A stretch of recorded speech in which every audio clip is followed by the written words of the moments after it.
Hi, my name is Martin Ng and I am a baritone, and welcome back to another episode on the Martin Ng Opera channel. If you remember in the previous episode, I invited my good friend, conductor and musicologist Daniele Garuti to talk about the 5 most difficult arias for tenor. Now in today's episode, I will talk about 5 difficult arias for baritone, and me being a baritone, who is in a better position to talk about which are the difficult arias in the baritone repertoire.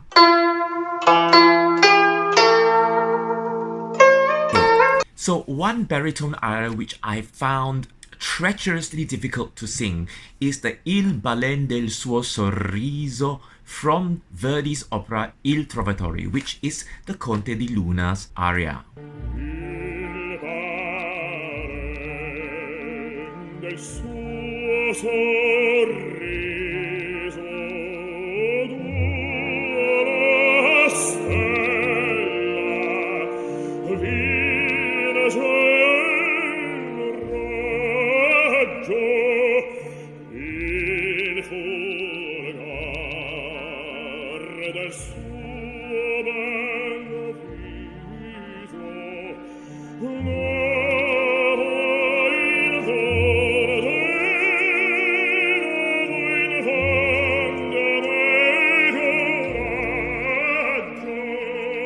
Why is this aria so difficult to sing? Because Verdi expects the singer to sing lyrically in a high tessitura.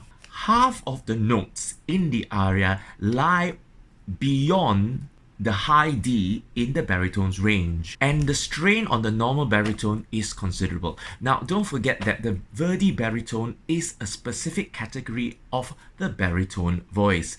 Verdi's writing for baritone is usually about a third higher than most parts for the operatic baritone. And on top of this, he expects the baritone singer to maintain a homogeneity of vocal timbre from the lowest note right up to the highest note. And the Verdian style tends to prefer a dark sounding timbre to represent the kind of complexities and depth of character in most of Verdi's baritone. So Il balen del suo riso is the ultimate test for the Verdi baritone to sing continually in high tessitura and sound effortless. So there are 2 parts. If you take a look at this part, l'amore ondar. So you notice there is an attack on the high D and a repeated attack on the high D, and which culminates into a F. And in this, the baritone has to sing it twice in succession, if you will look at the score. However, the more difficult part comes towards the end of the cantabile, at the con espansione part. That last part there is relentless because he has to sing continuously in high tessitura with almost no time to breathe and with an attack on the high F. And this he has to do it 2 times, which makes it extremely difficult to execute. Now, and this is only the first part of the difficulty, because after that, he has to continue with a cabaletta. It's a form, a bel canto form, which is usually the fast movement that precedes a cantabile, or the slow lyrical movement in a bel canto aria. Il Trovatore is an opera written in the middle part of Verdi's operatic career, and a lot of the music in middle Verdi is still very bel canto based and still very structural. So as you would see also in the baritone's aria from Il Trovatore, there is first a recitativo, a recit, which consists of words following patterns of speech and has to be sung in a conversational way. Ardita et quale furente ore et irritato orgoglio chiesero a me. Spento il rival, caduto ogni ostacolo sembrava a miei desiri. No. Followed by a lyrical part, the cantabile, which is the aria, which is usually slow moving with lots of legato and very expressive. Il balen del suo sorriso d'una stella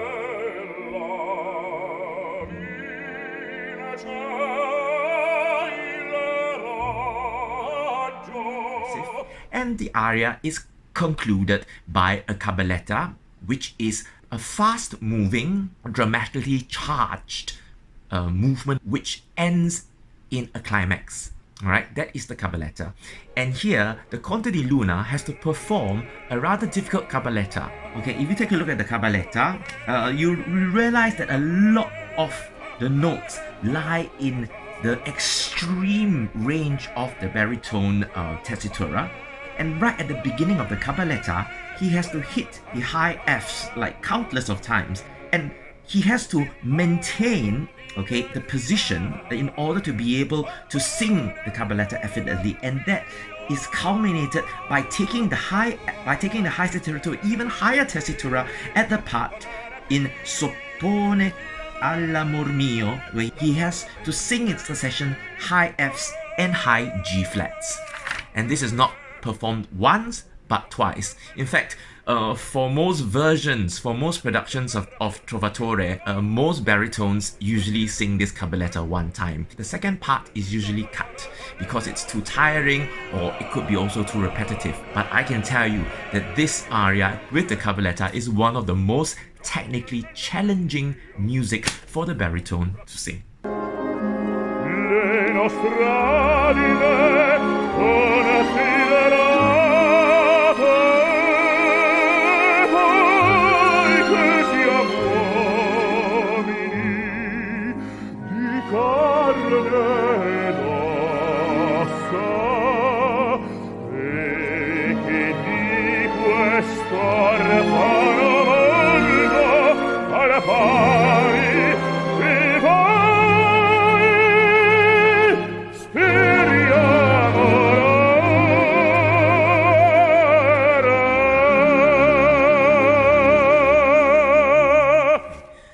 Another difficult aria for baritone is the prologue from Leoncavallo's Ippolitachi, or The Clowns. This is an opera which I've probably talked about before in a previous episode, and you can find its link right here. Traditionally, Leoncavallo's opera Ippolitachi is a vehicle for every star tenor, yet every baritone wants to sing the relatively minor role of Tonio because of the prologue. The prologue of Ippolitachi replaces a traditional orchestral prelude to good effect. This is because, in my opinion, the theme of theatre within a theatre is clearly explored in the opera Ippolitachi, because the story talks about a touring circus and the characters of the opera are members of a commedia dell'arte troupe. And most of the scenes which take place towards the end of the opera were scenes from a show put up by the members of the commedia dell'arte. And so Tonio comes out in the prologue in his commedia dell'arte costume, addressing the audience about what he's going to perform isn't just merely caricatures of the commedia dell'arte, but a true slice of reality of life which he is about to paint. Or rather, what Leoncavallo, through his characters like Tonio, is about to paint to the opera-going audience. A reality, a slice of reality, a slice of life. Ippolitachi by Leoncavallo is one of the quintessential operas of the Verismo movement. As mentioned in a previous episode, and you can find its link here, the Verismo movement is a movement in opera which replaces characters like kings, dukes, queens, or nobility with real-life characters from men in the street. Realism really is the driving force of Verismo operas, and a characteristic feature of Verismo operas you will find are opera singers, instead of singing beautifully, you will find them on stage with real shrieks and sobs and cries in a realistic display of emotion. The prologue really is a sensational aria for the Verismo baritone, which requires a huge extension and facility in the highest extremes of the baritone range. And in the true Verismo tradition, the aria requires the baritone to express violent passions, as well as lyrical singing. So this would be a challenge for a baritone who needs to sing in a declamatory style but also sing in a cantabile legato lyrical way.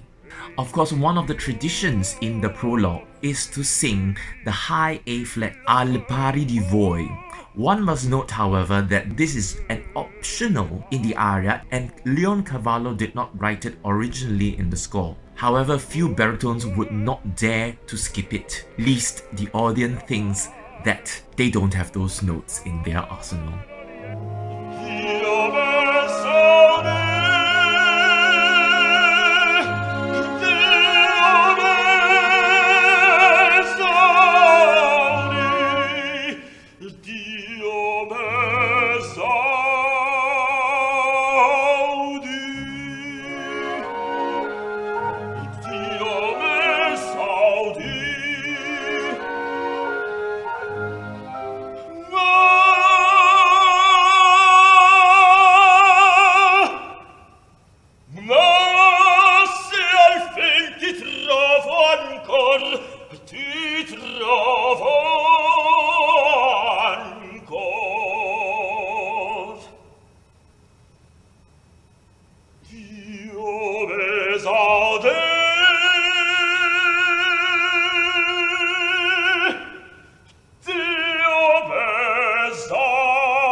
Another difficult aria for baritone is the Di Provenza Mar il Suol from Verdi's La Traviata.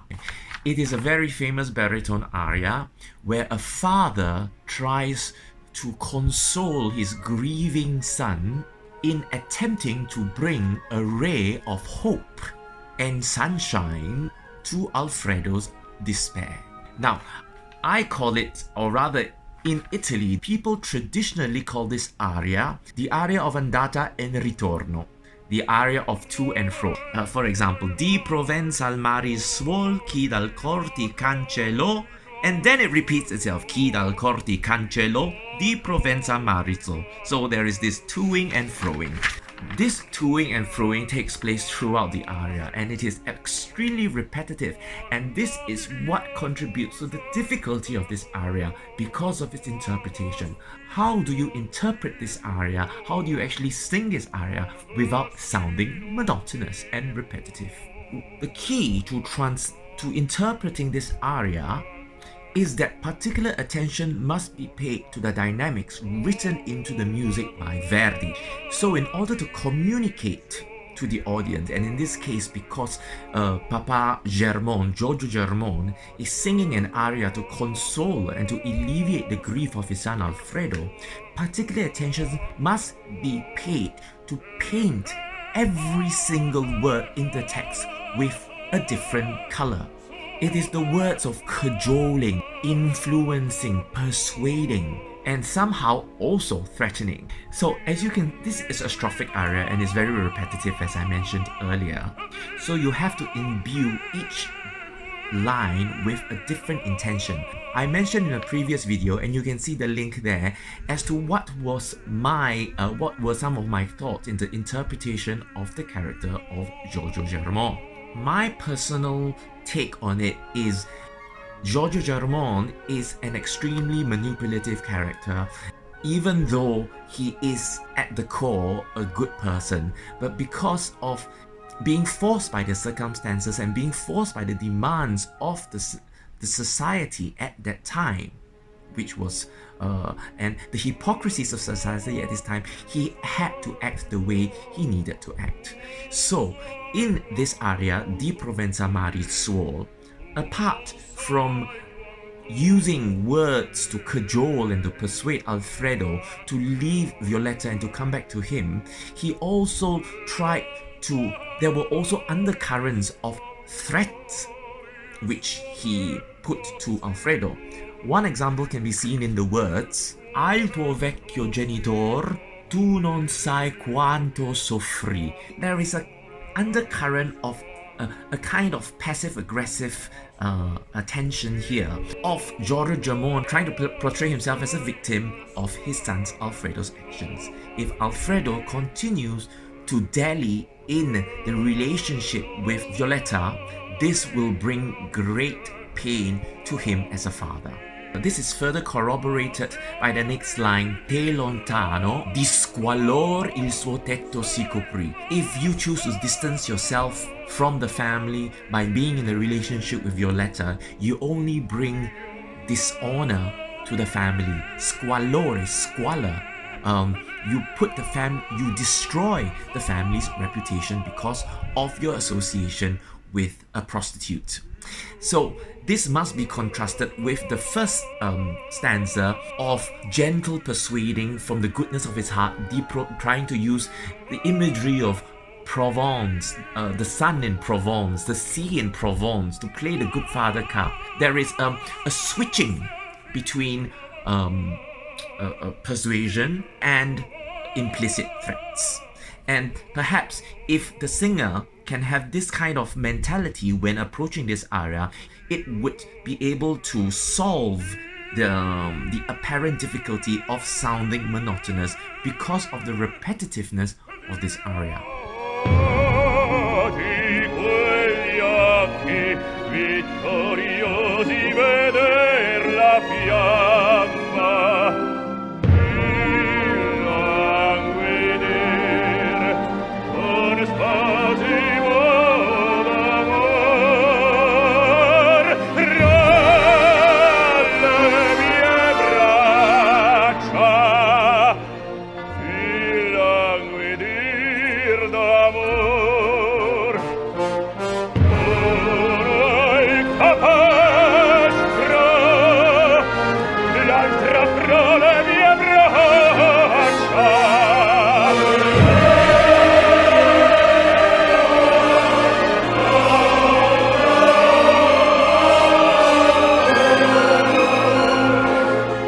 For me, an extremely difficult aria for baritone is the Te Deum from Puccini's Tosca, which is Scarpia's aria at the end of Act 1.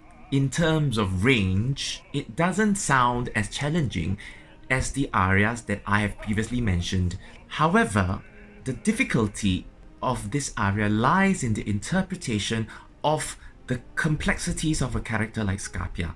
In that short space of 4 minutes, the singer, the interpreter, needs to display all the monstrous qualities that Puccini intends to display in the character of Scarpia.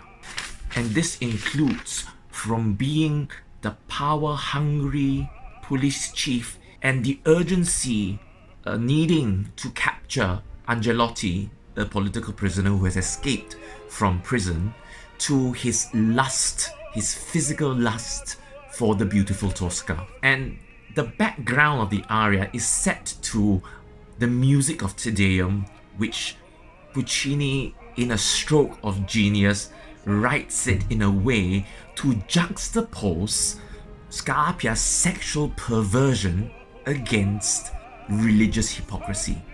Within the background of the religious music of Te Deum, he expresses, Tosca, you make me forget God. In a short 4 minutes, the singer has to demonstrate all this, and this is clearly no easy task. So when you put interpretation, voice, acting, movement, and most importantly, the attitude, it becomes a very demanding piece. And also, technically, the tessitura of this aria lies in the low range of the baritone tessitura.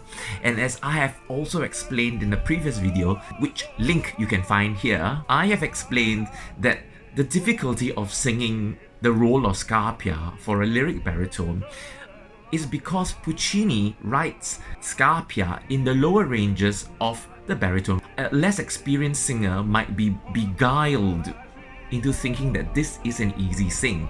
But when coupled with a very thick orchestral texture that accompanies the singer, he has an additional difficulty of making the voice cut through that thick orchestral texture in order to be heard. This is what makes Scapia one of the most difficult roles in the baritone repertoire. Bravo Figaro, bravo bravissimo, bravo Figaro, bravo bravissimo, fortunatissimo, fortunatissimo, fortunatissimo per verità. Ate fortuna, non mancherà. Sono il cantato della città, sono il cantato della città, della città, della città, della città.